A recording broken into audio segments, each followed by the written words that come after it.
အားလုံးပဲမင်္ဂလာပါကိုအောင်သိန်းဒီပညာ channel နဲ့ပြန်လဲကြိုဆိုလိုက်ပါတယ်ဗျဒီဗီဒီယိုလေးမှာတော့ကျွန်တော်က AI နဲ့ movie request ဗီဒီယိုလုံးလေးကိုပေါ့နော်အလွယ်ကူဆုံးလောက်တက်သွားအောင်ပေါ့နော်ကျွန်တော်ပြပြမှာဖြစ်ပါတယ်အားကြောင့်မလို့ AI နဲ့ movie request ဗီဒီယိုလုပ်ပြီးတော့ငွေရှာခြင်းနဲ့ဆိုရင်ကျွန်တော်ရဲ့ကျူရိုရဲ့ဗီဒီယိုလေးကိုတခြားကြည့်ပေးပါဒီဆုံးကျွန်တော်တို့က run note ထဲမှာပေါ့နော် movie request လုပ်မဲ့ဗီဒီယိုတစ်ပုဒ်ကိုလိုက်ရှာပြီးတော့တွေ့ပြီဆိုရင်အဲ့ဒီဗီဒီယိုရဲ့ copy link ကိုယူလိုက်copy link ကိုယူပြီးရတဲ့ပေါ့နော် browser တစ်ခုခု Google တို့ Chrome တို့ပေါ့နော်အဲ့တစ်ခုခုတော့တွားပြီးတော့ run note video download တာ watermark ဆိုရရိုက်ရှာလိုက်ဗျကျွန်တော်ကတော့ Chrome နဲ့ရိုက်ရှာလိုက်မယ်run note video download တာ watermark ကျွန်တော်ဒီမှာအရင်ရှားထားရှိရပေါ့ဗျာဒီအပေါ်ဆုံးမှာတွေ့ရ website ပေါ့နော်ဒီတရုတ်စာလန်တွေ့လာအဲ့ဒီ website ထဲဝင်ပြီးတော့စောနာကျွန်တော်ယူလာတဲ့ run note က link ကိုပေးချလိုက်မယ်ပြီးဒီမှာအပြအောင်လေးတွေ့လာအဲ့ဒီအပြအောင်ခလုတ်ခလုတ်နှိပ်လိုက်ဗျာ praise video ဆိုတာအဲ့ဆိုရင်တွေ့လားကျွန်တော်တို့ video download ဆွဲလို့ရပြီဒီမှာတွေ့လားအစိမ်းရောင်လေးပေါ့နော် download ဆိုတာနှိပ်လိုက်အဲ့ဒါလေး100ပြည့်သွားပြီဆိုရင်ကျွန်တော်တို့က run note က video ကို down လိုက်ပြီပေါ့နော် okay အဲ့ဒါတစ်ဆင့် run note က video down ပြီးသွားပြီဆိုရင်အဲ့ဒီ run note က video ပဲကျွန်တော်တို့ကပေါ့နော် transcript လုပ်မယ်ဆိုတာဒီတရုတ်စာသားကိုကျွန်တော်တို့ကမြန်မာစာသားပြန်ပြောင်းမှာပေါ့နော်အဲ့လိုမျိုးဘယ်လိုလုပ်ရလဲဆိုတော့ကျွန်တော်တို့က Chrome ထဲမှာပဲလုပ်မှာပေါ့နော် okay download တဲ့အဆင့်ရတော့ပြီးသွားပြီပြီးတော့ကျွန်တော်တို့ကဒီ Chrome ထဲမှာပဲ run note to transcript ပေါ့နော် run note to transcript ဆိုရိုက်ချလိုက်အဲ့ဆိုရင်ဒီမှာတွေ့လားဒီအပေါ်ဆုံးက website ပေါ့နော်အပေါ်ဆုံးက website ထဲကိုဝင်လိုက်ဆိုပြီးတော့ဒီလိုမျိုးတွေ့လေတွေ့အဲ့ဒီမှာဆိုရင်ကျွန်တော်တို့စောနာက run note က link ကိုပေါ့နော်ဒီမှာချလိုက်ချပြီးရင်ကျွန်တော်တို့ကဘယ်ဘာသာစကားကိုပြောင်းချင်တာလဲကျွန်တော်တို့ကမြန်မာဆိုတော့ဒီမှာမြန်မာကိုရွေးလိုက်ဗျာရွေးပြီးတော့explain this video ဆိုပြီးနှိပ်လိုက်ပေါ့နော်အဲ့ဒါဆိုရင်သူကကျွန်တော်တို့ run note ကယူလာတဲ့ link ကိုပေါ့နော်မြန်မာဘာသာစကားနဲ့ transcript လုပ်ပေးနေပြီပေါ့နော်ကျွန်တော်တို့ကဒီလိုမျိုး website ကလေးကိုတည်ထားမယ်ဆိုရင်ပေါ့နော် movie request လုပ်တဲ့ချိန်မှာဆိုရင်အရန်ကိုလွယ်ကူတယ်ပေါ့နော် okay transcript this speed တဲ့ခဏလေးစောင့်ပေးလိုက်တာနဲ့ပေါ့နော်ဒီအောက်မှာတရုတ်ဘာသာစကားကနေမြန်မာဘာသာစကားကိုသူကဘာသာပြန်ပေးနေပြီပေါ့okay ဒီမှာနော်စာရရမြို့ပြဘွားကိုစွန့်ခါရရွာပြန်လာလေးလူငယ်တဦးဒီတဲ့အဲ့ဒီစာရလေးကိုကျွန်တော်တို့ကပေါ့နော်ဒီမှာအောက်ကိုတစ်ချက်ဆွဲလိုက်မယ်ဒီမှာ download SRD ဆိုတာရှိရယ် download VDD ဆိုတာရှိရယ်ပေါ့နော်အဲ့ဒါတွေနဲ့မနှိမ့်နဲ့ပေါ့နော်ဒီမှာ copy transcript ဆိုတာလေးကိုပဲနှိမ့်လိုက်ပြနှိမ့်ပြီးတော့အဲ့ဒီစာရကိုကျွန်တော်တို့က copy ကူးခဲ့တယ်ကူးပြီးတော့အဲ့ဒီစာရကိုပေါ့နော်ကျွန်တော်တို့က Gemini နဲ့ကိုတွားပြီးတော့ narrator version ပြောင်းမယ်ကျွန်တော်တို့ transcript လုပ်လာတဲ့စာရကိုဒီ Gemini မှာအရင်ဆုံးပေးချလိုက်ပေးချပြီးတော့အဲ့ဒီအောက်မှာဒီစာလေးကိုထပ်ရိုက်လိုက်ပေါ့နော်ဒါကို narrator version ပြောင်းပေးပါပေါ့နော်အဲ့လိုလေးရိုက်ပေးလိုက်ဒီတိုင်းကြီးကကြတော့ကျွန်တော်တို့ဗီဒီယိုမှာထည့်တုံးလို့အဆင်မပြေဘူးဗျာနော်အားကြောင့်မလို့ narrator version ပြောင်းမယ် chat GPT တို့ DC တို့ AI တို့နဲ့လုပ်လို့ရပါတော့ကျွန်တော်ကတော့ Gemini နဲ့ပဲလုပ်တယ်ဒါကို narrator version ပြောင်းပြီးရေးပေးပါအဲ့လိုခိုင်းလိုက်ခိုင်းပြီးတော့သူ့ကိုလောက်ခိုင်းလိုက်ရင်ရပြီဗျအဲ့ဆိုရင်သူတို့ကကျွန်တော်ပို့တဲ့စာလေးကိုကြည့်ပြီးတော့ narrator version ပြောင်းပေးလိမ့်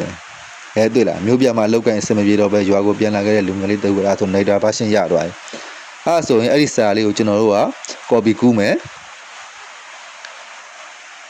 copy ကူးပြီးတော့ကျွန်တော်တို့ကအဲ့ဒါကိုပေါ့နော်အတန်ဖိုင်ပြောင်းမယ်ပေါ့နော် text to speech AI တခုခုရှာမယ်ကျွန်တော်ကတော့ voicer 2ဆိုတဲ့ text to speech AI ကိုသုံးတယ်ပေါ့နော် voicer 2 okay ကျွန်တော်တို့ဒီမှာ narrator version ပြောင်းလာတဲ့စာသားလေးကိုဒီနေရာမှာပိတ်ချမယ်ပြီးတော့အင်္ဂလိပ်ဆိုတဲ့နေရာလေးကိုထောက်ပြီးတော့ကျွန်တော်တို့ကမြန်မာဆိုအောင်ရှားပြီးတော့ရွေးပေးလိုက်မယ် Burmese မြန်မာဒီမှာအတန်ကတော့2မျိုးရှိတယ်နီလာနဲ့တီဟာနဲ့ပေါ့နော်ကျွန်တော်ကတီဟာကိုရွေးလိုက်တယ် okay ပြီးတော့ generate speed ဆိုတာနှိပ်လိုက်ပေါ့အဲဆိုရင်ကျွန်တော်တို့ရဲ့ဒီစာသားတွေနေသူကအတန်ဖိုင်ပေါ့နော်ပြောင်းပေးလိမ့်မယ် okay ရပြီအဲ့ဒီအတန်ဖိုင်လေးကိုကျွန်တော်တို့က download ဆွဲလိုက်မယ်okay download ဆွဲပြီးသွားပြီ download ဆွဲပြီးသွားရင်ကျွန်တော်က InShot video editing app ကိုသုံးမယ်ဒီမှာပေါ့နော်ကျွန်တော်တို့ဒီ video လေးပေါ့နော်ပထမ run note video download တာနဲ့ကျွန်တော်တို့ down လာတဲ့ video လေးရှိရဲအဲ့ဒီ video လေးကိုကျွန်တော်တို့ကInShot တဲ့ကိုထည့်လိုက်မယ်ထည့်ပြီးတော့ Nairo City ပြောင်းမယ်ပေါ့နော်ပြီးတော့ကျွန်တော်တို့ကဒီတရုတ်စာတန်းတွေကိုပေါ့နော်ဖုံးမယ်ပေါ့နော်ဘယ်လိုဖုံးမလဲဆိုတော့ဒီ sticker ကိုနှိပ်လိုက် နှိပ်ပြီးတော့ဒီမှာ detail ဆိုတာရှိရပေါ့နော်အဲ့ဒီထဲမှာဒီမှာ blur ဆိုတာရှိရပေါ့နော်အားလေးကိုထောက်လိုက်ထောက်ပြီးတော့ကျွန်တော်တို့ဖုံးကျင်တဲ့ဒီတရုပ်စာသားလေးပေါ်ကိုကွက်တီလေးကြအောင်ပေါ့နော်ချိန်စပြီးတော့ဒီတော့အုပ်လိုက်အဲ့ဆိုရရဗျဒါဆိုရင်ဒီတရုပ်စာတန်းလေးကဝါရွာကြီးပေါ့နော်ကျွန်တော်တို့မမြင်စေချင်တဲ့တရုပ်စာသားရောအဲ့လိုမျိုးဖုံးလို့ရတယ်ပြီးတော့ဒီအစုံလေးကိုထောက်ပြီးတော့ဗီဒီယိုအန်းဆိုတာလေးကိုနှိပ်လိုက်ရင်ရရဗျဗီဒီယိုအစုံထိနော်တခါလေသူကဆွဲပြီးဖုံးပေးပြီးသွားတယ်ဒီမှာတစ်ချက်လိုက်ကြည့်ရဲ့အချိန်မှာဒီအပေါ်မှာသူ့လားစာသားဖြူဖြူလေးနဲ့တက်နေအဲ့ဆိုရင်ကျွန်တော်တို့ကဒီဗလာဖုံးထားတဲ့နေရာလေးကိုအပေါ်လေးနဲ့တင်လိုက်အဲ့ဆိုအဆင်ပြေသွားတယ်ဒီတရုပ်စာတန်းတွေကိုကျွန်တော်ကကွယ်ပြီးသားဖြစ်သွားပြီပေါ့နော်โอเคဒီမှာအဆုံးမှာဆိုရင်တွေ့လားအောက်မှာတရုပ်စာတန်းလေးတစ်ခုပါတယ်အောက်ကိုလည်းကျွန်တော်ကစောနာနီးတိုင်းပဲပေါ့နော်ဒီမှာ detail တွေကိုနှိပ်လိုက်ဒီမှာနော် detail ကိုနှိပ်လိုက်နှိပ်ပြီးတော့ဒီမှာ blur ဆိုတာလေးကိုထပ်ရွေးလိုက်ပါရွေးပြီးတော့ဒီအဲ့တရုပ်စာတန်းလေးကိုကျွန်တော်ကဖုံးပေါ့နော်ကွက်တိကြအောင်ဖုံးမယ်အဲ့လိုဖုံးလိုက်ဖုံးပြီးတော့အဲ့ဒီဖုံးတဲ့ဟာကိုပေါ့နော်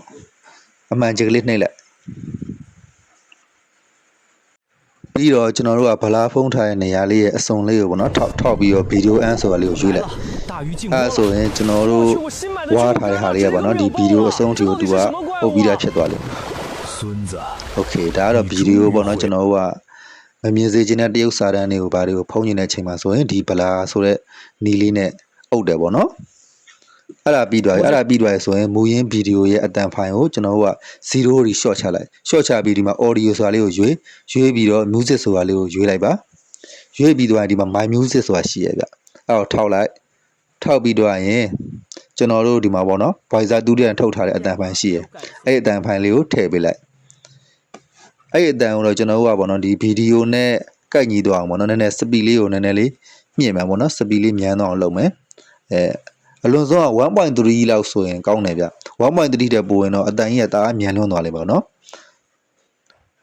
တကယ်လို့ဗီဒီယိုကတိုးနေရဆိုရင်ဗီဒီယိုလေးကိုအတူလျှော့လေးကစားတိုးနေရှင်းနေspeed လေးဗီဒီယိုရဲ့ speed ကိုပေါ့နော်အတူလျှော့ကစားရတယ်ခုကတော့じゃ 1.3 နဲ့ဒီဗီဒီယိုကကိုက်သွားပြီဗျအဲအကြောင်းမို့ကျွန်တော်ဗီဒီယိုနဲ့အတန်ဖိုင်နဲ့ကိုညီအောင်ညှိတာလေးကိုတော့ကျွန်တော်ဒီမှာပြလို့မရတော့ဗျဒီမှာကွက်တီညီသွားပြီပေါ့ဗျာကန်ကောင်းထောင်းပါပြီအတန်ဖိုင်နဲ့ဗီဒီယိုဖိုင်ညီဖို့ကတော့တစ်ခါလေးကြတော့မလွယ်ဘူးဗျအကြိုက်ညှိမှရရွာကိုပြန်လာခဲ့တဲ့လူငယ်လေးတယောက်က โอเคအဲ့ဆိုရပြီပေါ့နော်ရွာထိပ်ကရေးလာအဲ့ဆိုကျွန်တော်တို့က copyright နည်းနည်းလေးလွတ်သွားအောင်နော်ဒီဗီဒီယိုကျွန်တော်တို့ကနည်းနည်းလေးဘယ်ညာလေးပြောင်းတာလို့ဘာလို့ကျွန်တော်လုပ်လို့ရတယ်ဖြစ်လို့သူ့စိတ်ထဲမှာကြီးမားတဲ့ဒီမှာဗီဒီယိုတစ်ချက်ကြည့်ပေါ့နော်အစင်မပြေတဲ့နေရာလေးဘာလေးရှိလာပေါ့ပြီးရင်ဒီဗီဒီယိုပေါ့နော်ကျွန်တော်တို့ကဒီမှာတွေ့လား rotate ဆိုတာရှိရအဲ့လိုရွေးပြီးဒီမှာပေါ့နော် flip လုပ်လိုက်အဲ့ဆိုရင်ဘယ်ဘက်နဲ့ညာဘက်နဲ့ပြောင်းသွားရင်တွေ့လား